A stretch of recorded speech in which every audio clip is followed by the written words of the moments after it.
Police officers of Reddit, what is your best I think we have the wrong person story? Old neighbor accused me of stealing from his house and eating his food and stealing his dead wife's jewelry. He said I matched the build and clothing of the thief. Police came to our house and they knew my dad and were skeptical to me being a criminal. I do pass the guy's house when I walk home, but I didn't even know someone lived there. Neighbor was adamant when they showed my face to him and said his oldest grandson is going to stay with him so he could be safe. Grandson arrives and police notice he looks like me, the build and clothing especially. Yeah, turns out his grandson would come to sneak into his house and steal stuff to feed his drug habit. That's so sad. In our family we had a great uncle who tattooed his name and social security number to his shoulder. Apparently he had the same name and birthday as another guy with a prison record, and had kept hearing about it. It came in handy at least twice when he was pulled over and the cops started arresting him. Each time he got out because he had his social security as proof that he was innocent. I hope he keeps that semi-covered up unless he needs it. It wouldn't be hard to imagine that some identity thieves would consider a guy with a social security number tattooed on his shoulder to be an easy target. It's better to be paranoid than screwed. He passed away in the mid-90s, before identity theft was a big thing. I'm pretty sure he got the tattoo in the 1940s while he was in the military and more likely to die in combat than have anyone steal his identity.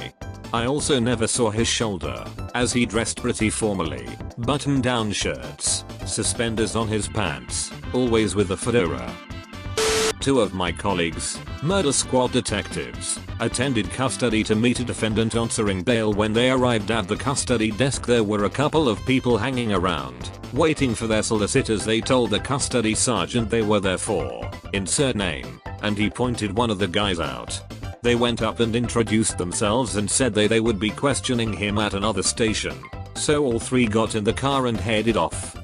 Whilst driving, they told the defendant what would be happening on arrival. He would be arrested on suspicion of attempted murder, questioned and either bailed or remanded. The guy was like, "You've got to be joking. Attempt murder?" I was shoplifting. He was relatively calm, half laughing and shaking his head. A short time later one of the officer got a call from the custody SGT. Their actual bail appointment had arrived. There were two defendants with the same name answering bail that day. They apologized to the non-murderous shoplifter, turned the car around and headed back to bring the right person in for questioning. Keystone Cops to the maximum. Not an officer, but I live in a neighborhood in Indy that is going through a major revitalization right now. So it's very much in a transitional phase. We rent a house from a good friend of ours. He bought the house from some garbage people who had lived there for a long time. These people sold, made drugs, there was violence, prostitution, everything. In general the house was disgusting, unlivable, really. Just the worst. Well, the scumbags who lived here still try to use our address even after 5 years. About a year and a half ago one of the dudes used our address to renew his driver's license at the BMV. He even had the audacity to leave a note for us to call him when the license came in. Fast forward a few months, around Christmas time, we are all sitting around, watching TV when we get a knock on the door. My husband answers it and it's a SWAT team with guns drawn. They see my husband, who does not look like a methed out crackhead, and inside are our two little boys, my parents, and me nursing our baby plus the Christmas tree and all the lovely trappings of our home. They immediately put their guns down and my husband and I have a lovely chat with them. Yeah, they had our house surrounded, guns drawn, the whole shebang, looking for this dude who was wanted on some kind of violent felony. We were pissed at this dude who I refer to as Big Nasty. Well, that's escalated quickly from a simple scam to a SWAT raid. Yup. Just a couple weeks ago I had another nasty use our address to take out an ESPN magazine subscription. I was livid. BC, all he has to do is go online, print off the billing and bam, proof of address. This time I called USPS and local police to pin a federal case against him.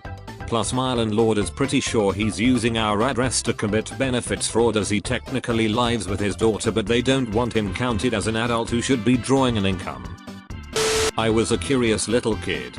My father stopped at the local liquor store to grab a bottle of wine and I was poking around. The door to the office was unlocked and I wandered inside, sat in the chair and spun around a few times, got bored, wandered out. A few days later my father gets a call from the police, and we go in. As the officer is speaking to us I proceed to spun around in the chair and pick up and look at everything on his desk. After about a minute the officer says, "Thank you for coming in. I see what happened. You can go." Turned out the owner's teenage son stole a few grand from the store and tried to blame it on the handsy 5-year-old. I've got two. From 25 years ago when I was a cop, one on one side of the badge and one from the other. The first, I got assigned a warrant service to pick up a wanted felon. Mr. Robertson was 6 feet tall, 250 pounds, long red hair, bushy red beard, and lived at, let's say, 123 Elm St. Pretty distinctive dude. So I roll up to 123 Elm Street, and sure enough, there mowing his lawn in the front yard is the man himself, 6 feet, 250, red hair, red beard. I make contact with him. "Hey, Mr. Robertson? You got warrants and it's time to go to jail." Hook him up.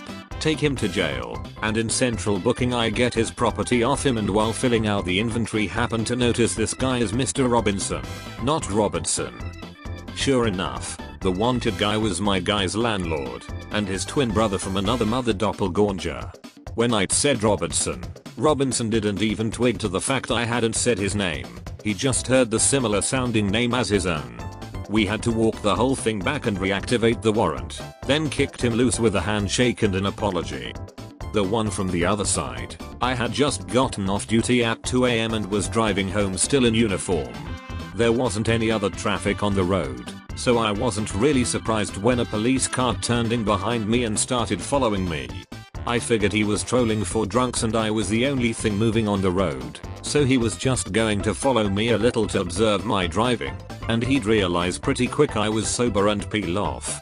Instead another patrol car joined him. And another. And another. Then all followed me up and spread out behind me, blocking the road in a full felony stop. Well, this just got interesting. They went through the whole procedure, and I carefully followed their instructions. When they finally got me out and saw my uniform, they just stopped for a few seconds while I was trying to figure out just what the hell was going on. Then 3 of the officers got in their cars, turned off their lights, and took off, while the original officer told me I could put my hands down and explained what was going on. My car was a spot-on match for the suspect vehicle in an armed robbery and shooting that had just occurred right up the road. I'd driven right by the scene before the cops even got there a few minutes before the officer in the next district spotted me and thought I was the suspect. It was an interesting night. There had been a string of robberies, 7 in 2 weeks, in my neighborhood, so everyone was on high alert. I was home by myself, and one of my dogs started puking, so I rushed to let him outside, forgetting my dad had set the alarm. We had a silent alarm, so I had no clue it had been tripped, sending out a dispatch request to the local 5-0. 5 minutes later, there was a knock on the door. I'm young, home alone by myself, and had been told to never answer the door if I was alone. So I didn't. They kept knocking. Long story short, they broke the door down. They thought they had caught the burglars. Multiple cars. I vaguely remember there being a K9 unit involved, and the police had their suspect, a 9-year-old girl, crying her eyes out. I was not the group of thieves, who ended up being caught about a week later. I'd like to imagine them putting you in cuffs, high-fiving each other and telling you you'd be going to jail for a long time for your crimes. I remember when my son was 3 weeks old. It's 3 AM and I'm laying down on the couch, baby is in his rocker. Suddenly there is loud knocking on my door followed by police. I thought for sure it was my friends coming back from the bar and they needed a place to crash, and they have done that police knock to me before. So I'm sitting there mad thinking, don't they know I just had a kid? Needless to say I didn't answer the door, figured they could find somewhere else to crash. Next thing I know my door is kicked down. I grab baby and run towards the door and 4 or 5 police officers run in. They search my house with flashlights, scared the crap out of my sleeping husband. My 5-year-old didn't wake up though lol. Turns out they had the wrong address. They apologized and a week later they installed a new door for me. But holy that was scary. I'm impressed they replaced the door. My mom had this happen to her. The police broke the front door, ransacked the house, and ripped out the toilet. They were looking for a druggie who didn't live there anymore. Once they were finally satisfied that he wasn't there, they left. Never fixed a thing. Thanks for watching. Please like and subscribe for more Ask Reddit. Now here are some cute puppies.